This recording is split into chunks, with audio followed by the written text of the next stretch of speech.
Baik, bismillahirrahmanirrahim. Assalamualaikum warahmatullahi wabarakatuh. Halo teman-teman mahasiswa semuanya, senang sekali pada kesempatan kali ini saya Siti Aisyah akan menemani teman-teman semuanya dalam acara pembekalan KKN dari rumah. Pada sesi kali ini kita akan mendapatkan materi tentang penulisan buku bunga rampai dan pengurusan buku ISBN yang akan menjadi salah satu pedoman teman-teman semuanya dalam melaksanakan kegiatan KKN dan juga menyelesaikannya. Kemudian materi ini akan disampaikan oleh Bapak Mustaqim SPDI. Mari kita sapa dulu beliau. Assalamualaikum Bapak. Waalaikumsalam warahmatullahi wabarakatuh. Sehat ya Bapak? Alhamdulillah. Alhamdulillah. Langsung saja saya akan membacakan CV dari beliau. Nama Mustaqim SPDI. Tempat tanggal lahir Demak 21 Maret 1981, instansi penerbitan Fatawa Publishing. Jabatan sebagai Direktur, alamat Jalan Mega Permai nomor 8, Perum Koferi, Beringin, Ngalian. Tanpa berlama-lama, langsung saja ke materinya. Kepada Bapak Mustaqim SPDI kami persilakan. Terima kasih Mbak Aisyah dan pada teman-teman semua. Jadi melengkapi tugas dari laporan KKN, kebetulan akan kita sampaikan bagaimana sih membuat buku bunga rampai, kemudian sampai kepada pengurusan ISBN. Perlu teman-teman ketahui bahwa buku itu sesuatu yang sakral, apapun penulisannya dan bagaimanapun penulisannya, karena jarang-jarang dan tidak semua orang punya kesempatan untuk bisa menulis, apalagi diterbitkan dan mendapatkan nomor ISBN. Nah, bagi teman-teman yang sudah merangkum bunga rampai atau dalam bahasanya itu buku antologi. Buku antologi itu tulisan dari berbagai penulis yang dikumpulkan menjadi satu sehingga menjadi sebuah buku yang nantinya itu tentu sangat penting, sangat berguna untuk dapat dikonsumsi oleh orang banyak. Kenapa harus ber-ISBN? Nah, pertanyaannya kenapa harus ber-ISBN? ISBN itu program pemerintah yang levelnya tidak hanya sekedar nasional, tetapi sudah level internasional. ISBN atau nomor namanya International Standard Book Number ya. ISBN itu singkatan International Standard Book Number atau kode pengidentifikasian buku ya. Dan yang mengeluarkan itu secara terpusat internasional itu pusatnya di London, Inggris. Kalau kemudian di Indonesia yang punya wewenang adalah Perpustakaan Nasional. Nah, itulah yang kemudian kenapa ISBN bukan hanya sekedar mahasiswa, bapak-bapak dosen, bapak-bapak ibu dosen itu sangat butuh untuk itu. Seperti ketika kita membutuhkan sertifikat kegiatan itu untuk nilai poinnya, kemudian kalau buku ber-ISBN untuk bagi para dosen itu menjadi nilai kum untuk menaikkan pangkatnya. Jadi bagaimana merangkum itu, merangkum buku yang kumpulan atau bunga rampai dari buku, dari tulisan-tulisan teman-teman atau siapapun kemudian menjadi buku. Nah, itu perlu tekniknya, perlu teknik khusus baik secara editorial maupun secara layout sehingga itu bisa menjadi buku yang tentu enak ketika kita nikmati sambil membaca. Karena buku itu macam-macam. Orang itu lebih suka bahasa yang renyah, enak dan lain sebagainya. Tetapi kalau kita membaca banyak buku, nah, tentu di situ kita dapat menilai buku yang renyah itu kayak apa, buku yang enak itu bagaimana. Dan itu tergantung pada kualitas masing-masing atau keseriusan teman-teman untuk melakukan editorialnya. Kemudian mungkin kalau masalah editorial, kemudian layout dan lain sebagainya, teman-teman lebih variatif ya, lebih cerdas lah. Karena sekarang eranya banyak teman-teman yang lebih kreatif dalam menuangkan ide-ide dalam melayout sebuah buku ataupun membuat cover buku. Kemudian sekarang kita berbicaranya adalah tentang ISBN ya. tentang ISBN. Seperti tadi International Standard Book Number ISBN. Itu adalah kode identifikasi buku yang menurut kita para pelaku dunia buku itu sangat unik ya, sangat unik. Karena itu terdiri dari 13 digit ya, 13 digit yang itu hanya bisa dikeluarkan oleh penerbit ya, hanya bisa dikeluarkan oleh penerbit atau yang boleh atau yang bisa mengajukan nomor ISBN berarti adalah penerbit. Seandainya toh nanti teman-teman menerbitkan buku Bunga Rampai, otomatis itu harus ada kerjasama dengan penerbit. Nah, kenapa harus kerjasama dengan penerbit? Nah, pertama, bendera penerbit itu sangat luar biasa. Orang itu lebih bangga ketika melihat buku kita diterbitkan oleh siapa. Nah, kemudian itu yang pertama. Yang kedua, pengajuan ISBN jelas harus dari penerbit. Dan satu lagi, nomor ISBN itu hanya dimiliki oleh satu nomor untuk setiap judul. Jadi tidak boleh ada dua judul dengan satu penerbit dengan ISBN yang sama. Itu tidak boleh. Harus dengan ISBN nomor ISBN yang beda. Kalau kemudian beda penerbit masih boleh. Sekarang banyak buku-buku terjemahan yang dari kitab-kitab klasik itu masing-masing penerbit menerbitkan dengan pengajuan ISBN yang berbeda.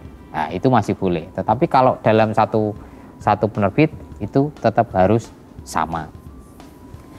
Selanjutnya, yang berhak menerbitkan itu adalah Perpustakaan Nasional. Jadi pengajuan kita itu harus ke Perpustakaan Nasional, tidak kemana-mana. Apalagi di era digitalisasi sekarang, pengajuan ISBN tidak seperti zaman dulu. Kalau zaman dulu harus datang, mengajukan dan lain sebagainya, itu repot. Atau kemudian pada periode berikutnya ada menggunakan faksimiles atau kemudian menggunakan email. Ada jenjang-jenjang yang mengarah kepada perbaikan sistem di pengajuan ISBN, terutama di Perpustakaan Nasional. Kalau zaman sekarang eranya sudah era online, pengajuan lewat HP pun bisa. Nah, kemudian apa sih fungsi ISBN itu sebenarnya apa sih? Pertama, ISBN itu punya fungsi memberikan identitas terhadap satu judul buku yang diterbitkan oleh penerbit. Jadi misalnya buku penerbitan judulnya A, nah, itu nomor ISBN-nya sekian, atau pertanyaannya nomor ISBN sekian itu nomor milik penerbit yang mana, judul buku apa dan penulisnya siapa. Nah, itu semua terkodifikasi, tidak hanya sekedar Perpustakaan Nasional, tapi secara mendunia dalam data di perpustakaan secara internasional itu terdata semua. Jadi buku teman-teman ketika diterbitkan dan mengeluarkan ISBN, maka itu bisa diakses oleh orang seluruh Indonesia. Itu yang bisa menjadi perhatian. Makanya menjadi kebanggaan tersendiri ketika buku kita diterbitkan dan di dalamnya ada nomor ISBN. Kemudian fungsi selanjutnya apa? Yaitu membantu memperlancar arus distribusi buku karena dapat mencegah terjadinya kekeliruan dalam pemesanan buku. Sekarang banyak sistem pemesanan buku itu mencantumkan nomor ISBN, judulnya apa, penulisnya siapa, kemudian nomor ISBN-nya berapa. Nah, itu juga bagian dari fungsi dari ISBN. Selanjutnya fungsi ISBN selanjutnya adalah sarana promosi baik dari penulis maupun dari penerbit, baik secara nasional maupun secara internasional. Karena apa? Kalau kita melihat mengecek data buku kita apakah betul-betul ISBN-nya itu memang betul-betul dikeluarkan oleh Perpusnas atau tidak, ya, Perpustakaan Nasional atau tidak, maka kita bisa mengecek secara online, ya. Secara online bisa, siapapun bisa tanpa punya kode apapun. Nah, kemudian ketika kita melihat nomor ISBN, mungkin teman-teman nomor ISBN kayak apa kalau melihat sebuah buku itu belakangnya ada barcode-nya ya, ada barcode kemudian di atasnya ada tulisan ISBN nomor sekian sekian sekian. Lah, itulah namanya nomor ISBN yang ada di dalam buku. Lah, nomor ISBN itu yang terdiri dari 13 digit itu, 13 digit itu juga ada klasifikasinya, ya, ada klasifikasinya. Itu dibagi menjadi 5, ya. Nomor ISBN itu dibagi 5, kemudian dipisah dengan angka strip, ya, atau hyphen, ya, hyphen. Tanda strip. Misalnya angka ISBN milik kita, ya. Milik kita itu 978 602 0887 kemudian 975 misalnya. Angka pengenal produk, ya, pengenalan produk itu di angka 978. 978 itu bagian dari pengenalan produk kita, ya, produk penerbit. Nah, kemudian yang kode kelompok ada 602. Nah, 602 itu kode kelompok. Karena di penerbit itu juga ada pengelompokan. Ini buku identik dengan buku apa gitu. Kemudian ada yang strip yang ketiga, ya, yang ketiga kalau kita menggunakan 0887 itu adalah kode penerbit. Jadi orang yang paham dunia ISBN atau dunia penerbitan, dia akan paham betul ketika melihat angka ISBN-nya. Oh, ini produknya penerbit A, ini produknya penerbit B. Itu bisa paham, bisa diketahui.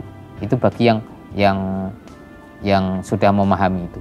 Kemudian ada namanya title identifikasi atau kode judul, ya. Kode judul itu terdiri dari ada yang 1 digit, ada yang 2 digit.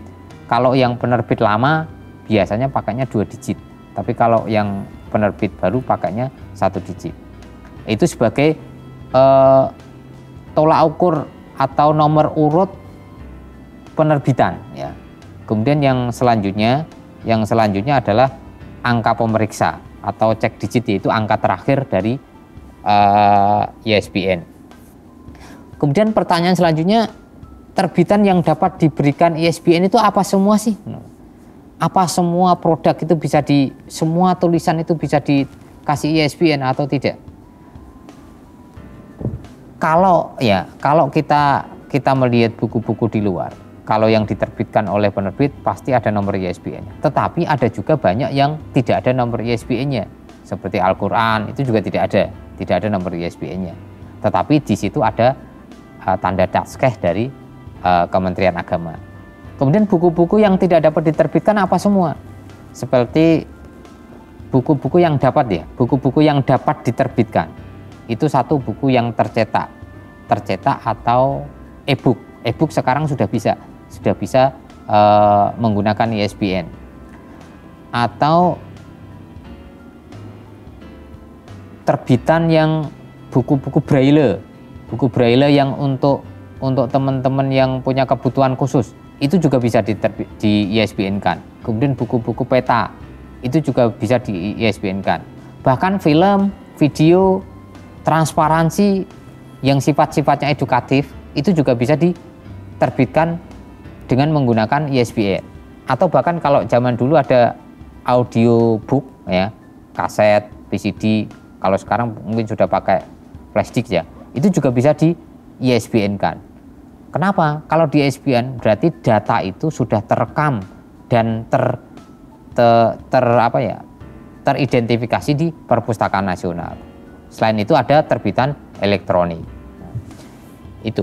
Kemudian itu kalau buku-buku yang bisa diberikan ISBN. Bagaimana dengan buku-buku atau terbitan yang tidak bisa di ISBN-kan? Nah, satu, terbitan yang terbit secara tetap.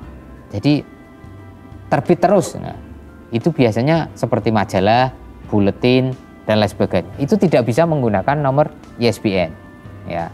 Tidak bisa menggunakan nomor ISBN. Kalau dalam proses perizinannya, majalah, jurnal, dan lain sebagainya itu menggunakan ISSN yang dikeluarkan oleh LIPI, bukan Perpustakaan Nasional. Ada lagi yang tidak bisa di ISBN-kan seperti surat, ya, surat cinta, Nah, surat elektronik itu tidak bisa dimintakan ISBN.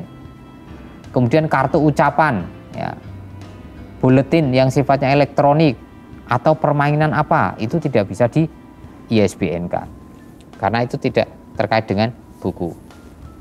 Kemudian selanjutnya apa? Bagaimana sih menempatkan ISBN ya, menempatkan ISBN di buku itu. Jadi buku itu ISBN-nya itu ada di mana? Ya, ada di mana? Menempatkannya itu ada di mana? Yang pertama, yang secara familiar kita lihat di lapangan itu di bagian bawah pada sampul belakang, ya, sampul belakang. Di cover belakang buku itu ada ruang yang di situ ada nomor ISBN, ada barcode-nya dan lain sebagainya. Itu ada di situ. Itu yang pertama. Yang kedua ada di verso. Verso itu di balik halaman judul di dalam atau dalam bahasa penerbit itu ada di data terbit. Biasanya ada di Romawi, halaman Romawi 4 ya. Romawi 4. Ada juga untuk buku-buku yang besar ya, buku-buku yang besar itu ditaruh di punggung buku. Nah, di punggung buku untuk buku yang ini bila mungkin karena penerapan atau mencantumkan ISBN itu tidak harus baku ada di manapun. Tergantung pada kreativitas kita. Biasanya kalau pembuat cover itu, yang membuat cover itu kan bisa menempatkan ada di mana. Bisa sebagai pemanis, bisa hanya sebagai di ruang tertentu yang itu menjadikan cover buku itu semakin elegan. Untuk selanjutnya adalah persyaratan ya, terkait dengan persyaratan untuk dapat mengajukan nomor ISBN itu syarat-syaratnya apa semua? Yang boleh mengajukan nomor ISBN itu adalah harus anggota. Ya, anggota Perpusnas. Anggota itu ada dua, ada anggota baru dan ada anggota lama. Kalau anggota baru, permohonan caranya adalah permohonan dapat dilakukan secara online maupun manual ya. Manual boleh, online boleh juga, semakin boleh. Karena sekarang agak susah kalau mengajukan secara manual, kecuali pada kebutuhan yang sifatnya urgent dan harus cepat ya. Yang selanjutnya adalah mengajukannya itu dengan mengisi surat pernyataan. Karena ketika kita mengajukan nomor ISBN itu harus terutama untuk anggota baru adalah mengajukan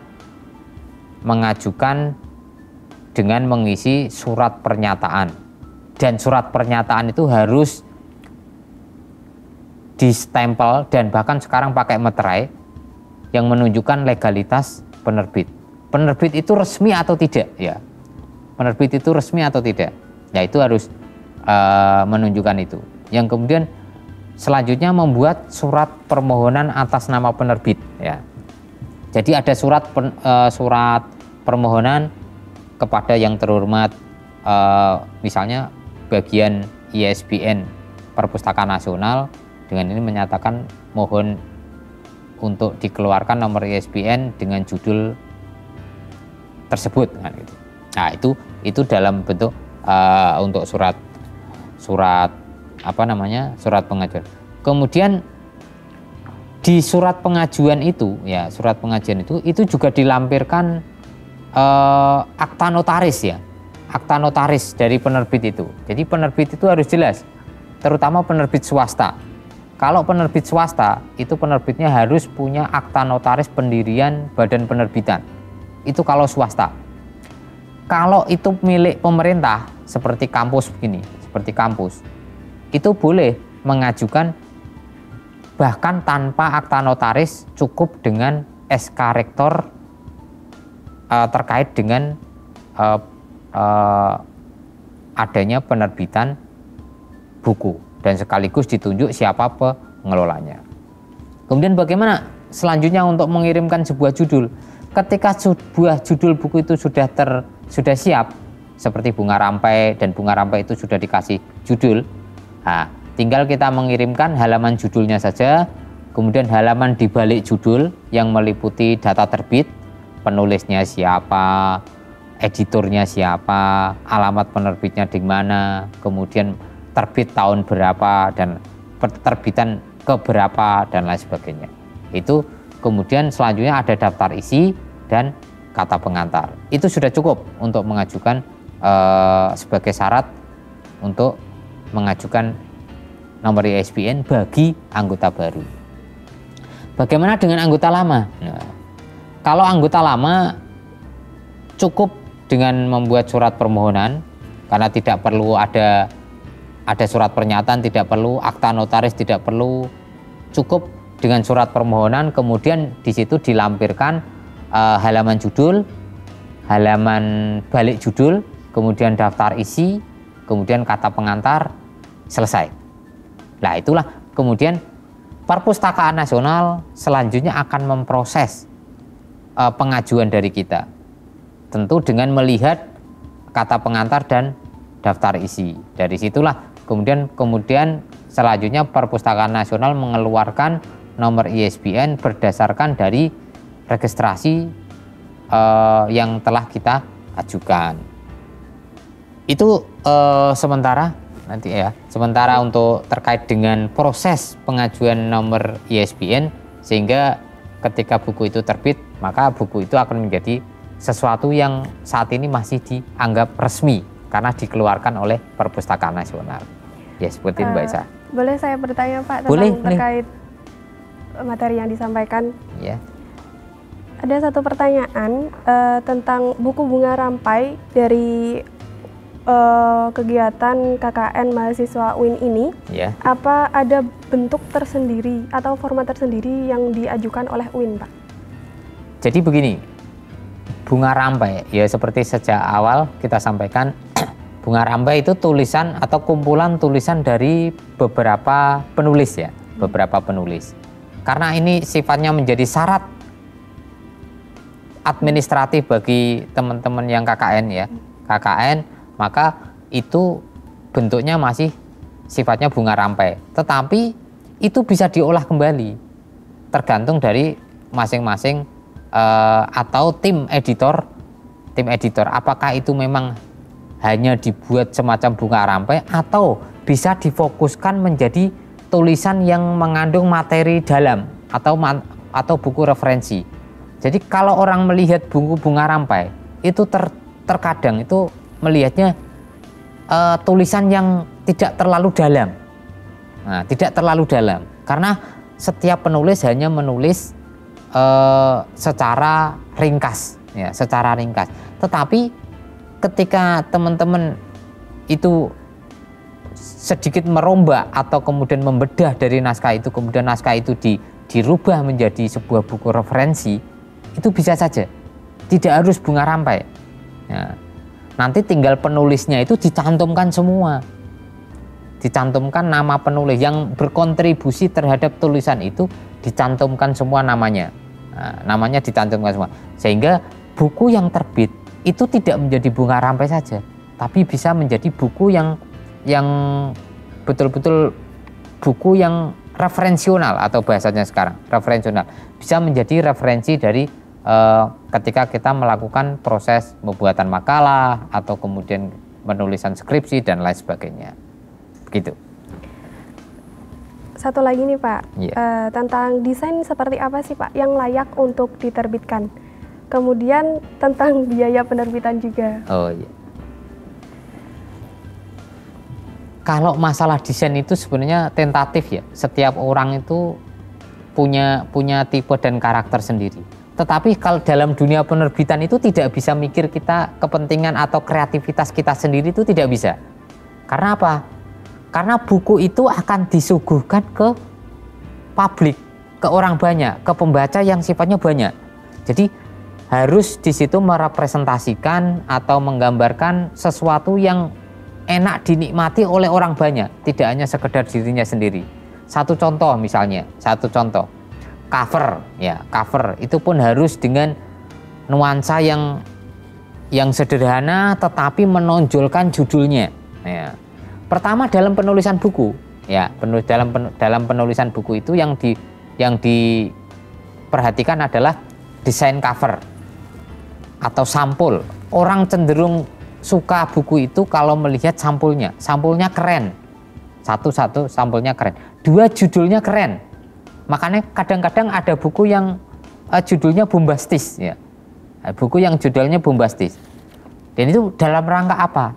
Dalam rangka biar pembaca itu tertarik dengan judulnya, kemudian desain covernya bagus. Nah, itu secara cover. Kemudian bagaimana dengan isi ya, desain isinya. Desain isi sebuah buku itu menjadi identifikasi atau semacam karakteristik dari penulis ya. Penulis. Orang-orang selalu memperhatikan, oh penulis si A itu tulisannya renyah, enak, tulisannya dalam, tidak hanya sekedar berretorika. Karena buku itu selalu isinya ya teori-teori gitu, teori-teori. Jadi ketika menulis buku tentu bagian layoutnya itu juga harus memperhatikan fontnya. Kira-kira pasar buku ini siapa? Kalau kaum muda misalnya, anak-anak muda sekarang, oh ini khusus untuk remaja atau batas umur sekian sampai sekian. Berarti font yang menarik apa? Beda dengan oh ini khusus untuk referensional, itu kaum intelektual. Jadi bahasanya pun harus resmi dengan standar EYD ya, standar kemudian juga terkait dengan penglihatan.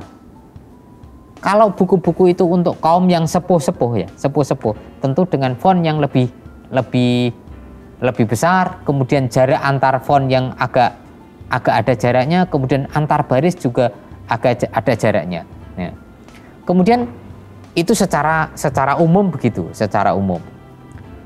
Kemudian dalam penulisan biasanya buku Bunga Rampai itu lebih kepada tulisan-tulisan yang monoton ya. Lah, itu bagian layout, desain itu bisa mengembangkan dengan membuat improvisasi di masing-masing lembar. Misalnya ada kata-kata mutiara dibuat tersendiri ya, dibuat tersendiri. Itu biar apa? Orang yang membaca itu tidak capek. Kalau tulisan dari atas ke bawah, apalagi tulisannya kecil-kecil semua, orang melihatnya itu sudah capek, malas bacanya, paling baca judulnya.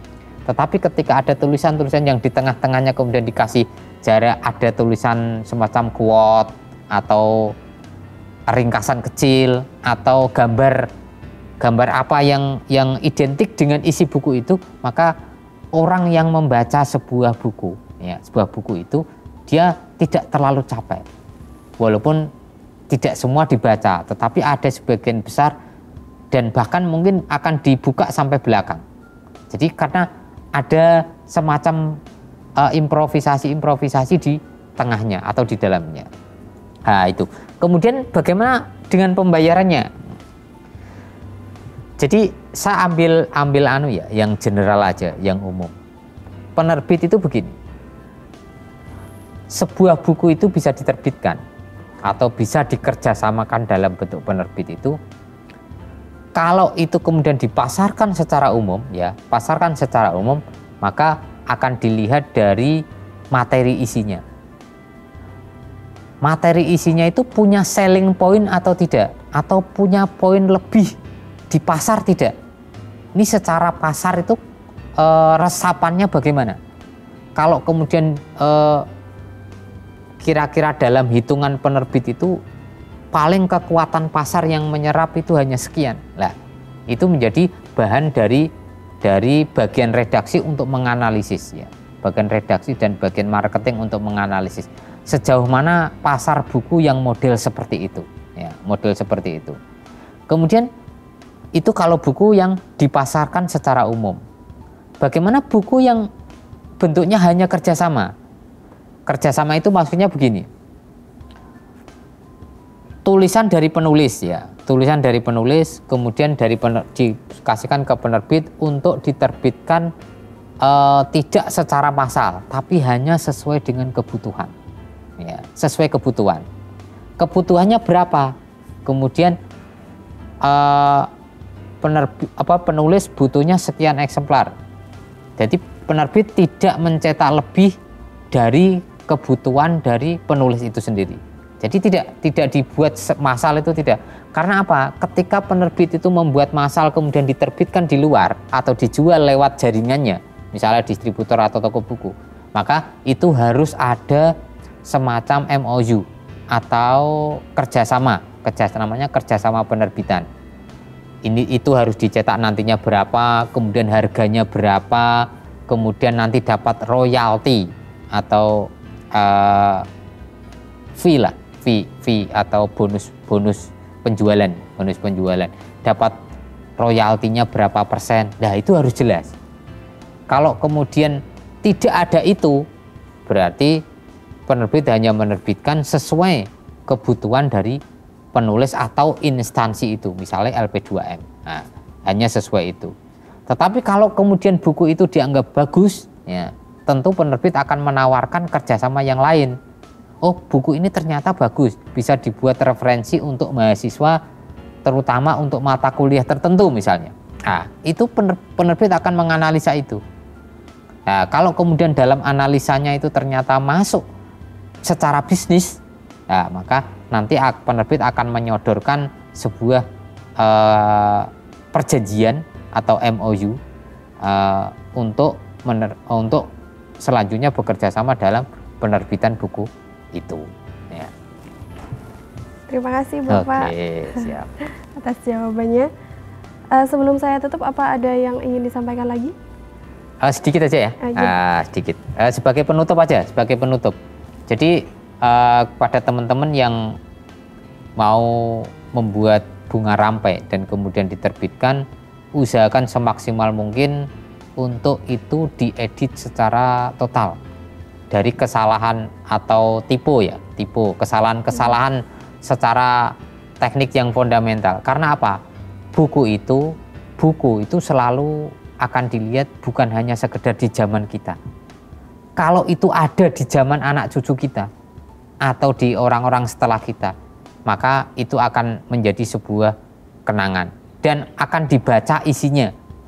Kalau kemudian di dalamnya ada mengandung unsur-unsur yang tidak benar, maka itu juga orang akan menilai kita, menilai terutama di penulisnya. Untuk itu ketika menulis buku itu, walaupun hanya bunga rampai dan kemudian itu hanya menjadi syarat untuk administratif untuk KKN, tapi usahakan semaksimal mungkin buku itu dibuat dengan sebagus mungkin. Karena ketika kita menerbitkan buku, otomatis kita juga mengirimkan hasil terbitan itu ke Perpustakaan Nasional minimal 2, juga ke perpustakaan daerah atau wilayah masing-masing 1. Jadi itu memang kewajiban dan ada undang-undangnya.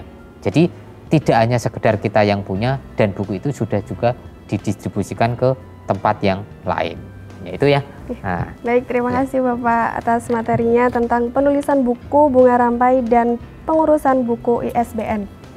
Begitu teman-teman yang sangat bermanfaat dari Bapak Mustaqim SPDI. Jadi untuk teman-teman tetap semangat dan juga jaga kekompakan sampai dengan akhir. Dan juga selalu berkoordinasi dengan pihak-pihak terkait. Untuk teman-teman yang mempunyai pertanyaan-pertanyaan tentang materi yang telah disampaikan tadi, bisa disampaikan melalui kolom komentar yang telah tersedia. Mungkin itu saja yang dapat saya sampaikan. Saya Siti Aisyah, mohon undur diri. Akhirul kalam, wassalamualaikum warahmatullahi wabarakatuh.